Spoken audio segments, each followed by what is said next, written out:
so good to touch the green, green grass of home. The old hometown looks the same as I step down from the train, and there to meet me is my mama and papa. Dear Lord, thank you for bringing us, Ednah's loved ones, safely together today to celebrate her life. The loss of this woman, daughter, sister, wife, mother, grandmother, great-grandmother, and friend has devastated this family. Losing a mother is one of the deepest sorrows a heart can know. Help us to understand a mother's love is always with her children, that her goodness, her caring, and her wisdom live on like a legacy of love that will always be with us. Help us to begin to heal broken hearts by the sharing of our remembrances of Ednah, her strength and her love, her sense of humor, and her stubborn streak. Help us to understand that grief and love are co-joined. We can't have one without the other. Comfort us in our grief. It is not a sign of weakness or lack of faith, but the price of great love. For all those gathered here today, regardless of religion or beliefs, help us to support each other with love and compassion, and understanding and patience. May we gain strength from each other and emulate Ednah by living with daring and spirit and joy. Amen. So I'm going to start with just a little bit about Mom's early years, because even I didn't know all of it, but a little bit. Mom, Ednah, was born the third child of four to parents James and Daisy Somerville on July 2nd, 1924. Ednah joined her siblings, Alfred, the eldest, Daisy Catherine, Kay, and her younger brother David arrived a couple years later. They grew up on a small quarter-section farm near the village of McLean in Saskatchewan. Life on the farm was hard, and the dirty 30s made it harder yet. The family made their way, raising a few animals, crops, and selling firewood. Alfred, at 12, cut most of the wood. Kay helped her mum in the house. Mum and David helped on the farm. Mum often told us the story of pulling water from the well by hand, a bucket at a time, to fill barrels and haul them back to the animals. More than once, they hit a stone and the water barrels tipped over, so they had to go back and start all over again. School was attended at a one-room schoolhouse. The teacher taught grades 1 through 8. If you wished to complete high school, it was done by correspondence and a trip into Regina to write the final exam. Mum did go on to finish high school while working at home and for others. Many of the functions of the community were held at the school. Concerts, picnics, and community meetings were all held there. The school and the church were the center of rural life. During the Second World War, Alfred joined up as a rifleman. He sadly died during training in June of 1941. After the loss of Alfred, Mum's parents sold their farm and moved to the town of Coppell, where they remained there for the rest of their lives, as did David. I remember Mum and Susan and I, my cousin Susan and I, visiting and painting the living room for Grandma. We thought we were pretty special doing that. Mum, Kay, and David all worked at a neighboring farm in the next small village. Kay worked in the house, cleaning and preparing food. Mum and David milked cows by hand twice a day, rode bikes, carrying the milk cans to the next concession to be picked up, forked out the animal barns, helped with hay and other jobs required. I believe they lived at the farm and likely only had Sundays off to visit their parents. Mum went on to Belford Technical School in Regina, where she studied commercial studies, which would be office procedures. She was a senior in 1946. So I believe she would have graduated the following year. She worked for Neil Motors in Regina for about 3 years before moving to Toronto for work. She worked at Gestetner, an old type copy machine company. She shared a room and possibly the bed at a boarding house with a friend, curfew and all. She found moving from the dirt roads in small town Saskatchewan to city life in Toronto exciting and shocking. She recalled taking her shoes off and sitting on the grass, only to be yelled at because the grass was not to be walked on. Well, I assume it was during this time that she met Dad, Norman Hearsum, and eventually married on June 21st, 1952. The boys were all born in Toronto and lived for some time in Long Branch before buying and settling in a small home in Temperatesville near Oak Ridges, where we all spent our childhood. There's many more stories that we could tell, but you'll have to get us talking after to bring those out. So I'm going to just read a poem, Life Well Lived. A life well lived is a precious gift of hope and strength and grace from someone who has made our world a brighter, better place. It's filled with moments, sweet and sad, with smiles and sometimes tears, with friendships formed and good times shared and laughter through the years. A life well lived is a legacy of joy and pride and pleasure, a living, lasting memory our grateful hearts will treasure. And the author's unknown. Now we have a special song that we actually found from Rick. Hello, Mom. It's a tape for you for Mother's Day. This is a song I wrote for you called Mother's Song.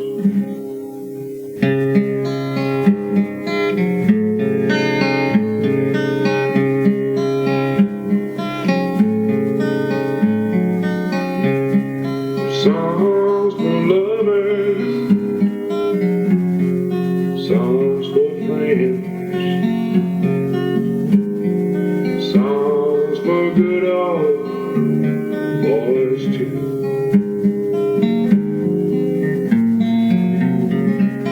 Put the songs aside and listen to cry. Mother, this one's just for you.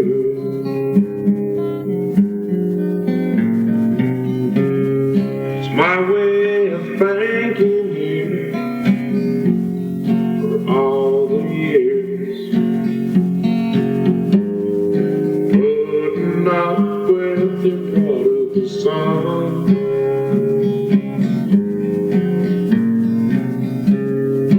May not ride a line or even enough. Hope you know I love you, Mom.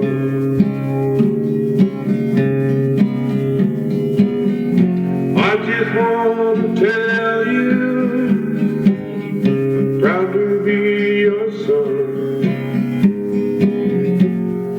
I hope you're proud of me too.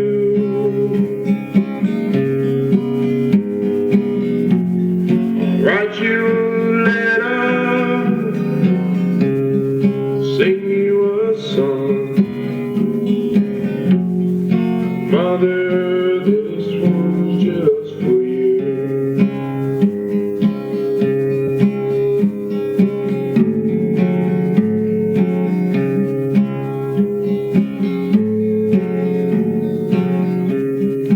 Think of you often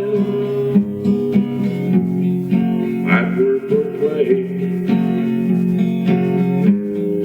and remember the things you taught to me.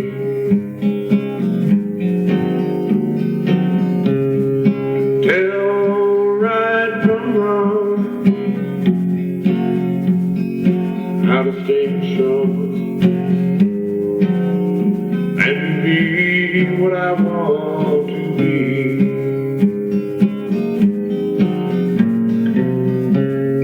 The words that I'm saying straight from the heart.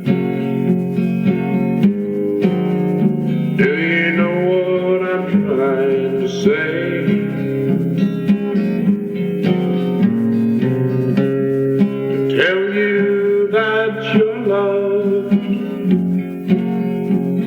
and missed a lot. Today is your day.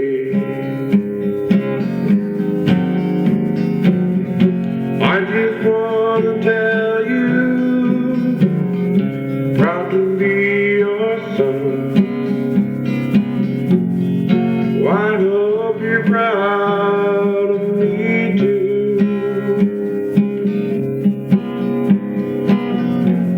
I'll write you a letter, give you a call.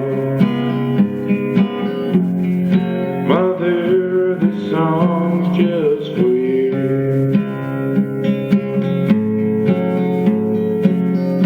Happy Mother's Day.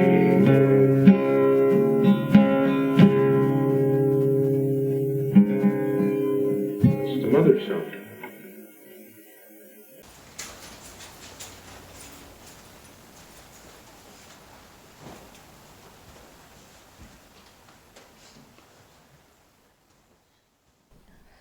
Okay, did you want me to read it? Grandma was so important to me. She was there to talk to. She was there to listen, especially when I had no one to talk to. Grandma and Grandpa were always there when my dad went on business trip. Grandma was such a sweet woman. When I was a kid, Grandma and I used to write letters to each other. I remember her always taking care of me and Ben. I will miss her, but now she's in a better place. I just have another poem to read. It's called Let Me Go. When I come to the end of the road and the sun is set for me, I want no rights in a gloom-filled room. Why cry for a soul set free? Miss me a little, but not for long, and not with your head bowed low. Remember the love that once we shared. Miss me, but let me go. For this is a journey we all must take, and each must go alone. It's all part of the master plan, a step on the road to home. When you are lonely and sick at heart, go to the friends we know. Laugh at all the things we used to do. Miss me, but let me go.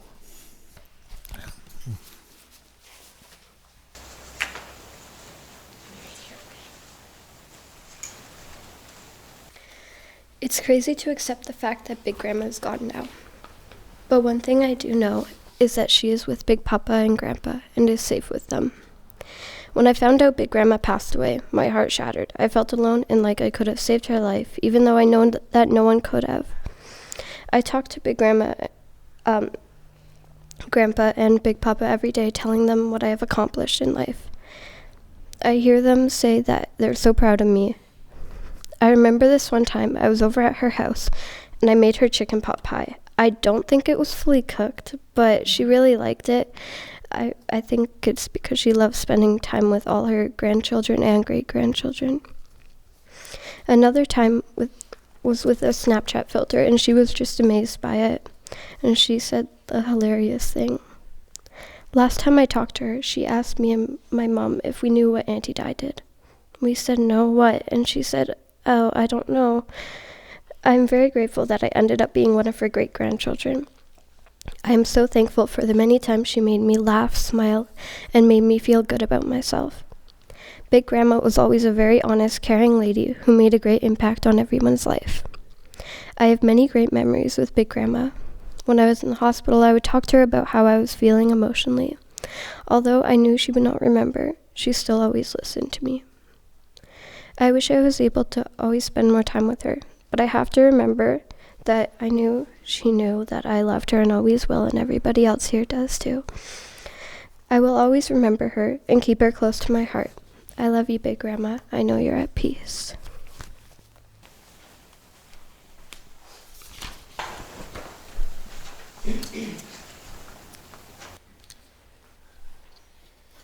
I'm up here on behalf of Bob. So when I do the talking, just don't think of me, just think of Bob when you see him, please. And at the end of it, he said he thanked Jan and I for helping participate, and we're both glad that we could help in this way. So right now, think of Bob. Mom. Hard to know where to start when talking about Mom. I am sure she was the favorite of all her nieces and nephews, as well as our friends, while we were growing up.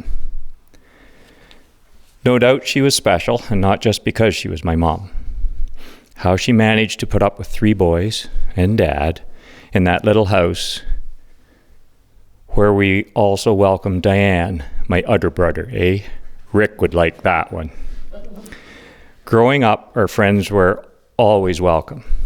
I remember when we were about 19 or so, when Mom and Dad and Diane stayed in Richmond Hill at Rick's apartment, so we could have a corn roast and a party with friends. Mom was every bit as good as any of us playing cards, but she had the sense not to go crazy with the bets. Our home on Bathurst was small, but it worked, and it was a great place to grow up. Mom sure loved her horses, even the porcelain one that I glued back together after an indoor hockey game. After moving west, when I was 21, the visits turned to once a year, but it always seemed like it was last week. Certainly, many more memories, both then and now. Mom loved having us play music at home years ago, and still did a few years ago. She was always afraid of water and did not know how to swim, therefore no boating. She did come out once and had a ride in the jet boat, and actually enjoyed it. She said she felt safe. Dad wasn't driving. That reminds me of the day as I pulled the boat out after calling some guy an idiot because he sat in the car and had young kids try and put the boat on the trailer. Dad came trotting up behind me and quote, "Bobby, that guy called you an asshole. Go get him." And Mom right behind him saying, "For Christ's sake, Norman, don't get him going." One last one, a saying that I loved, was when Dad said, "I should have been born rich instead of good looking." And Mom would say, quote, "It's a bugger when you get cheated out of both." I know and that's when he thanks Jan and I. So, love you all and wish I could be there. I am sure it would be easy to go on well into the night and even the next day with our memories. Bob.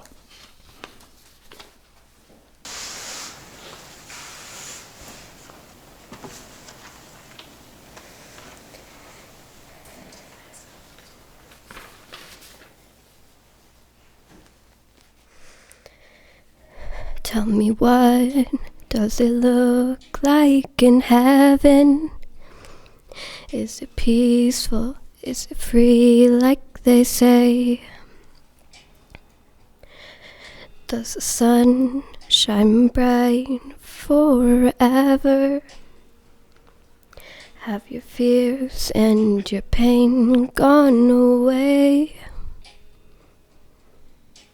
'Cause here on earth it feels like everything good is missing since you left us.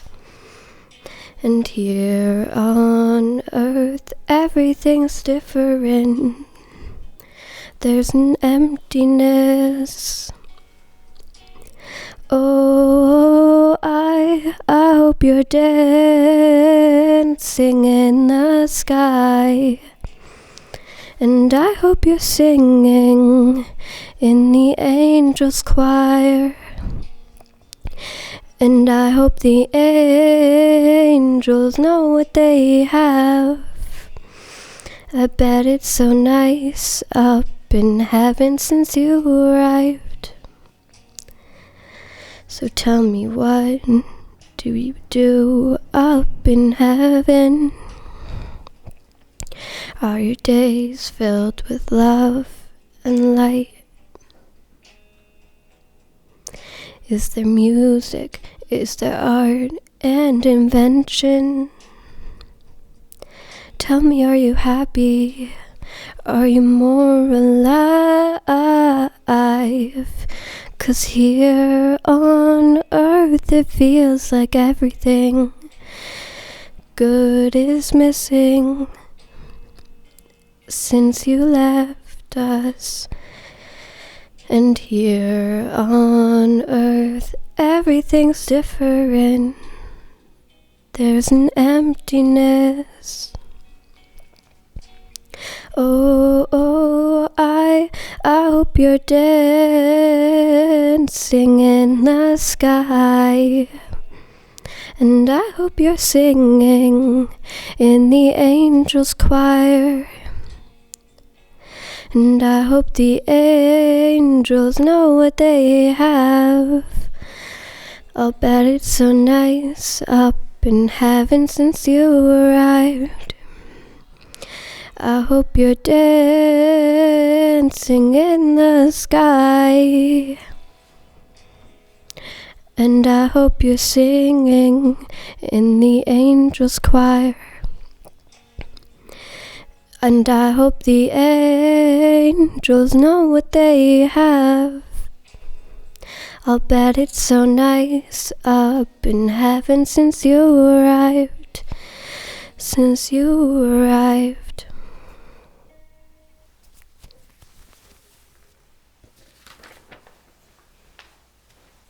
Thanks, Alicia. Another poem. Do not stand by my grave and weep. Do not stand by my grave and weep. I am not there. I do not sleep. I am 1,000 winds that blow. I am the diamond glints on snow. I am the sunlight on ripened grain. I am the gentle autumn's rain. When you awaken in the morning's hush, I am the swift uplifting rush of quiet birds in circled flight. I am the soft stars that shine at night. Do not stand at my grave and cry. I am not there, I did not die. That's Mary Elizabeth Fry. And now we have, Mom always loved Patsy Cline, so we're gonna listen to a Patsy Cline song. And then Jim's gonna talk. Always, always, always. I'll be loving you always,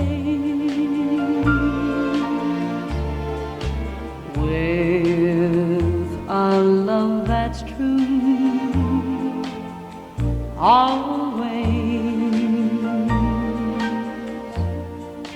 When the things you plan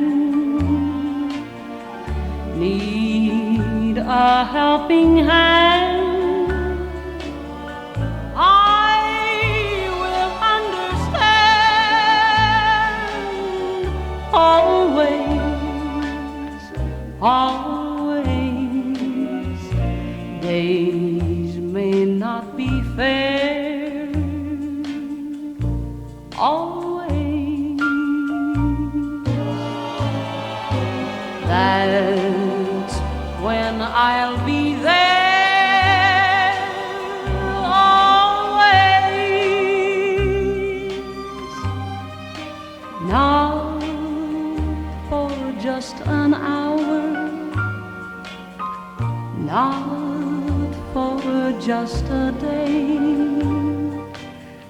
not for just a year, but always. Days may not be fair, always. That's when I'll be there, always. Not for just an hour, not for just a day, and not for just a year, but always.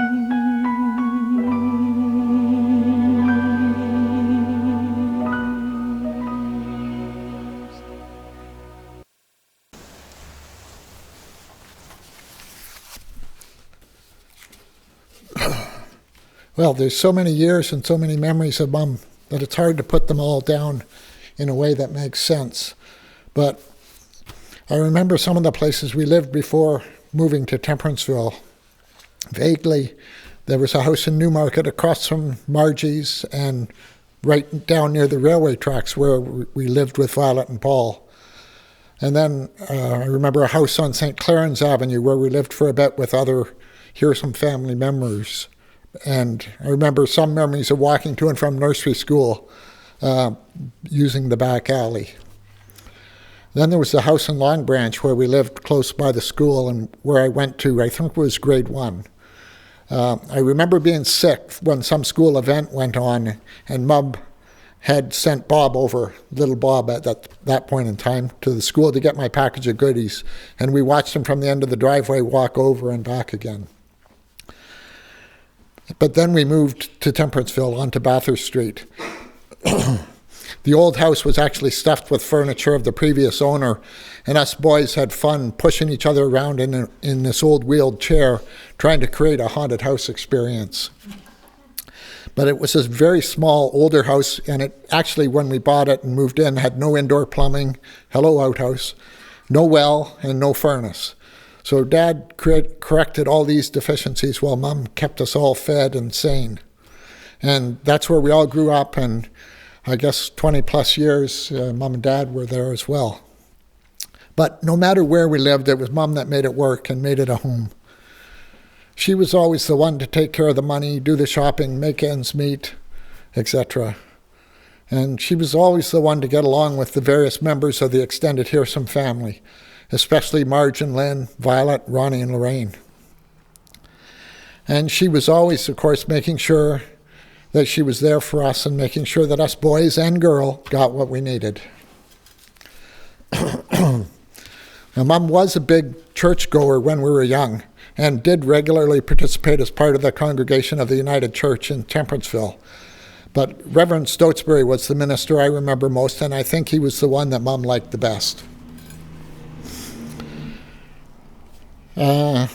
As I moved through the years, I remember when I had my big sledding accident and ruptured my spleen and was in the hospital for 3+ weeks.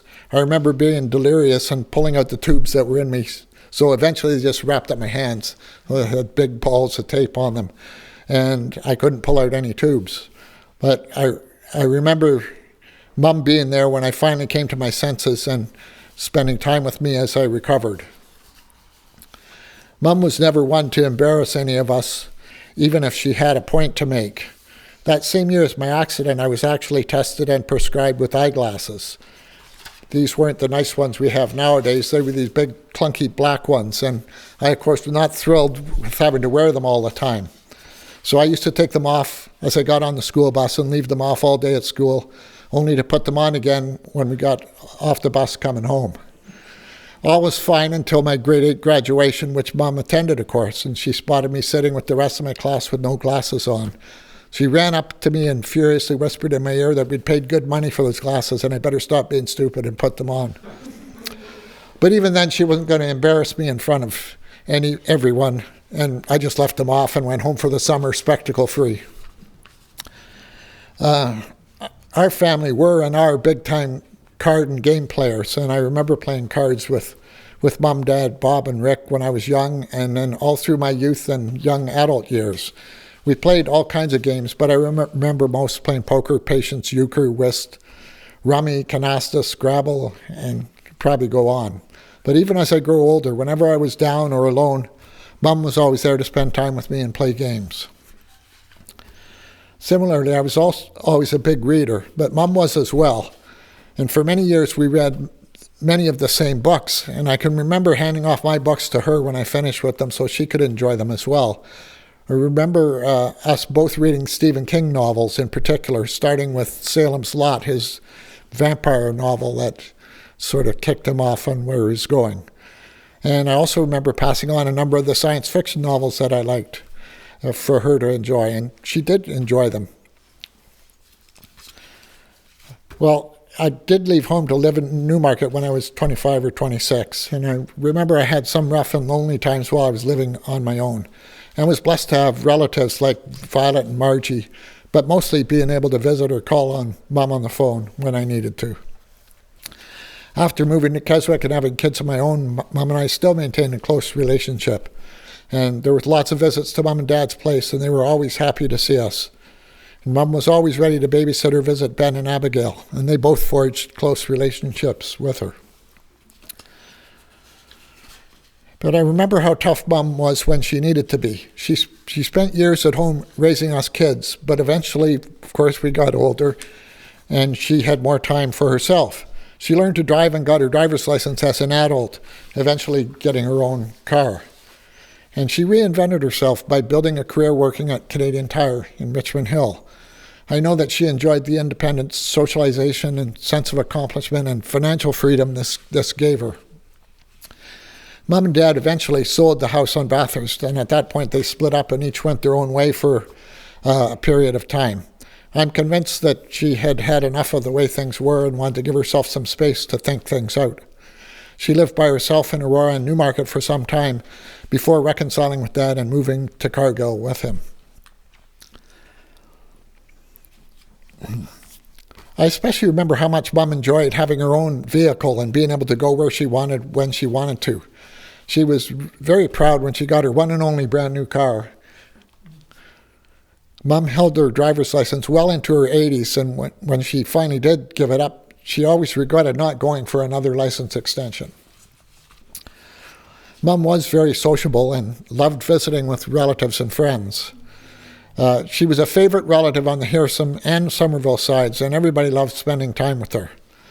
Through the years, I remember socializing with the UCW ladies at Temperanceville United Church, and I remember the close relationships she built with neighbors like Shirley Orser a long time ago, and much later on with Asa. Especially I remember her friendship with Phyllis, who she worked with for years at Canadian Tire, and who she stayed in touch with until Phyllis passed away. And Mom had a knack for never playing favorites amongst her children as well. Or maybe it was just that she made each of us feel like we were her favorite. Mom had to do a lot of long-distance loving and caring when you think about how her family was spread out. And this was before cheap long-distance chat rooms, Facebook, email, video calls, and so on. At best, you wrote a letter, or you called maybe once a month, if that. But her mom and dad and younger brother were all in Saskatchewan while she moved to Toronto. Her older sister and her family were in Kemptville. Maybe a couple times a year we were able to get together when we drove there or they drove here. And of course, at one point, all three of her boys were in BC, and two of them ended up staying there permanently, at least until Rick moved back to Ontario years later. One of the most difficult things, I think, over the last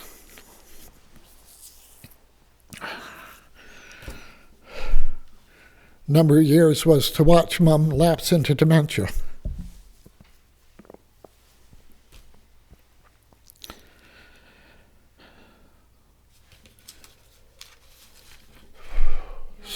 After her being so vibrant and engaged for so many years, it was hard. But even then, she remained happy and joking whenever we saw her.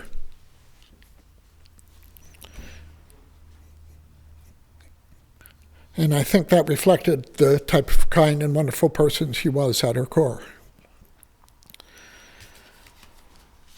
It will be hard to go on without Mom around, but it's comforting to think that she is happy and surrounded by many loved ones wherever they may be. Thanks, Jim. Made me think of a few other things there. Anyway, my mama. What do I say? She was my mom, my best friend, my confidant, and a companion and savior to all her children. She often went without something she needed or wanted so that she could give to us. We will all miss her. When she was growing up, everyone in the household had to help. She did not like to be inside. She did not like the inside house chores or cooking. She preferred to be outside or in the barn. This is where her love of horses came from. The horses were normally used for pulling the cart to town or working on the farm, Mum loved to take them out and ride horseback any chance she got, although her father told her she was not to do this. I was lucky when I was young. I had Mum and Dad and 3 brothers to care for me, play with me, and torment me. We had a close-knit family by choice and by living quarters. The boys started leaving home when I was about 8. I missed them dearly, but that left Mum to me most of the time. We did everything together. Saturday mornings were our time to go wash the clothes at the laundromat because we didn't have a washer and dryer at home. To Mum, that was work, but to me, it was fun. While the clothes were being washed and dried, we could go window shopping or to the grocery store, but best of all, we always went to the bakery for treats, usually brownies.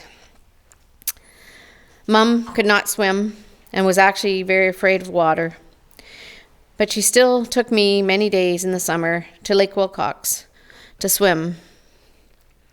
I think she enjoyed it as she could sit and read a book while watching and waiting for me.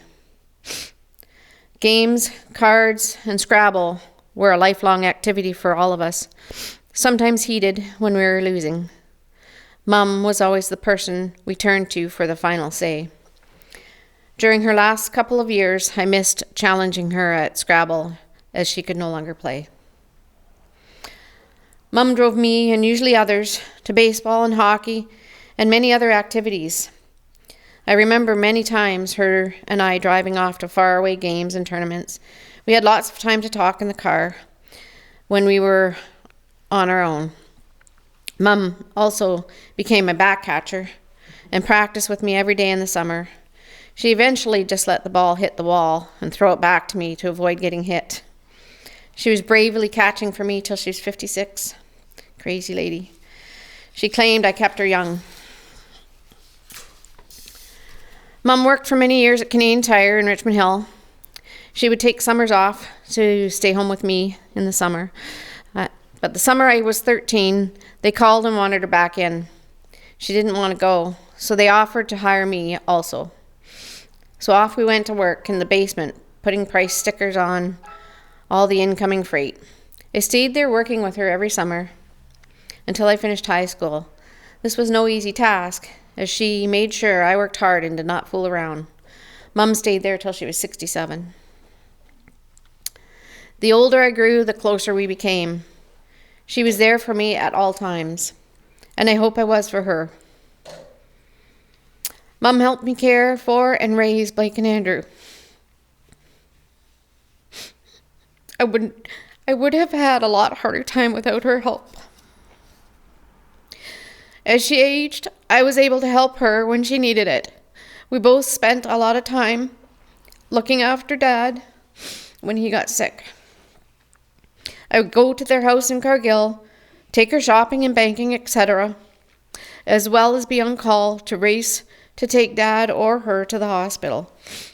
It was tough, but I am glad I was available and flexible enough to help them. Mum always had a desire to go back to Saskatchewan. So in 2014, she was 90. Her and Cousin Irene and I went. Thanks to the internet, I was able to find some of the people Mum remembered from her life there. We had many fun visits and stories shared. We traveled around to see the places she liked as a girl and young woman. It was truly the trip of a lifetime for her and Irene and I. I am thankful Irene could join us to learn more about her Mum Kay also. It was only at 93 years of age that Mum finally could no longer stay on her own. Dementia was making things more difficult, and she required more care than I could provide. It was the toughest thing I've ever had to do, driving her from the hospital to the long-term care. Thankfully, the staff at Parkview Manor were awesome. I just have a couple memories of Mum. Sorry. Can't see what I'm reading here. She would put her hand on my leg if I was fidgeting. And one time, I was telling too many stories she didn't want repeated, so she kicked me under the table. In high school, I had to do her book report and was having trouble getting through the book, so she read it aloud to me. It was A Stone Angel by Margaret Atwood, and in our opinions, a very hard read.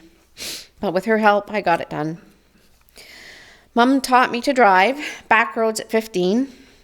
From then on, if someone had to be picked up at the airport, I drove. Mum didn't like the 401. One summer, Mum and I went to the drive-in to see Sgt. Pepper's Lonely Hearts Club Band. We still got up the next morning to go to work. At Mum's 80th birthday, we had a meal at the farm with a bunch of us there. We asked her if there was anything she wished she had done. She said she'd always wanted to know what it was like to get a pie in the face. This was all the prompting we needed. I quickly made a whipped cream pie, and Rick delivered it.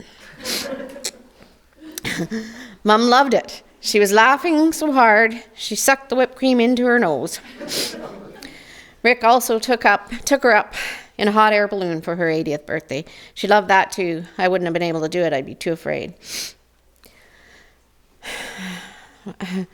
Another funny memory is Mum driving, wanting to turn and a guy cutting her off.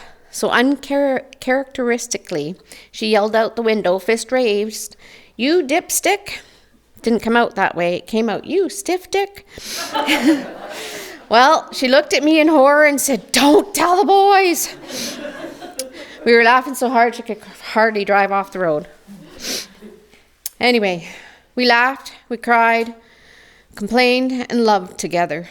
I'll always miss her. Love you, Mum. Just have a couple more little things here. We have one more poem Andrew's going to read, and then one more song.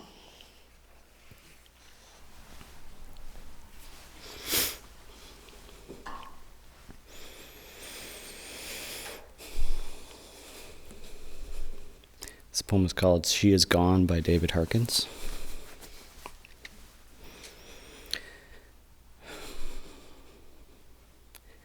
You can shed tears that she is gone, or you can smile because she has lived. You can close your eyes and pray that she'll come back, or you can open your eyes and see all that she has left. Your heart can be empty because you can't see her, or you can be full of the love that you shared. You can turn your back on tomorrow and live yesterday, or you can be happy for tomorrow because of yesterday. You can remember her and only that she is gone, or you can cherish her memory and let it live on. You can cry and close your mind, be empty and turn your back, or you can do what she would want. Smile, open your eyes, love, and go on.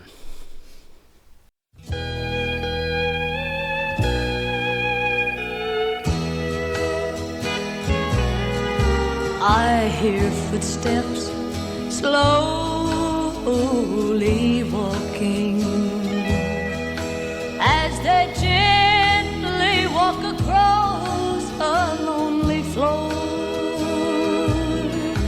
and a voice that's softly saying, "Darling, this will be goodbye forevermore." There goes my reason for living.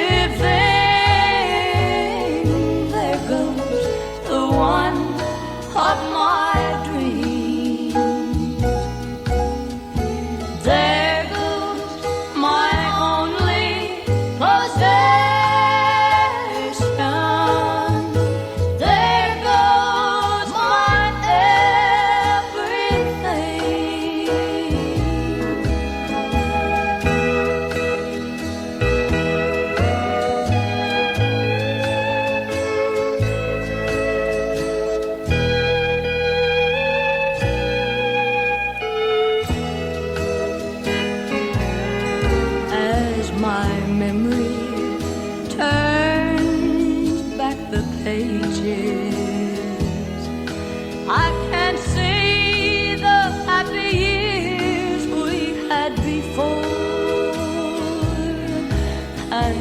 love that kept this cold heart beating has been shattered by the closing of a door.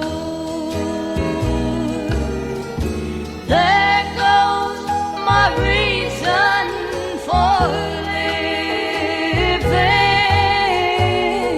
There goes the one of my dreams. There goes my only possession. There goes my everything.